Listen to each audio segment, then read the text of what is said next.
भूमकर चौकातून फक्त 2 मिनिटाच्या अंतरावर असणार आहे आपला आजचा हा प्रोजेक्ट, जिथे तुम्हाला बिगर कार्पेट साईजचे 2, 3 आणि 4 BHK फ्लॅट्स असणार आहे, सर्व प्रीमियम अम्युनिटी सोबत। इथला प्रत्येक फ्लॅट हा डबल बाल्कनी फ्लॅट असणार आहे।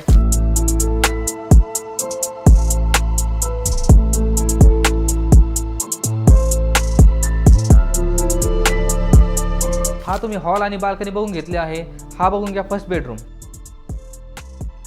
सेपरेट डायनिंग स्पेस बघून घ्या। त्याच्या समोरच तुम्हाला एल शेप मध्ये किचन भेटतोय आणि एन्क्लोज ड्राय बाल्कनी देखील भेटते। हा असणार आहे कॉमन एरिया। त्याच्या अपोजिट साईडला किड्स बेडरूम भेटतोय तुम्हाला। हा असणार आहे मास्टर बेडरूम। त्याच्यासोबत तुम्हाला अटॅच बाल्कनी भेटते आणि एक स्पेशल गोष्ट दाखवतो, वॉकिंग वॉर्डरोब इथे दिलेला आहे तुम्हाला आणि अटॅच वॉशरूम देखील आहे। खाली दिलेल्या नंबरवरती कॉन्टॅक्ट करा। धन्यवाद।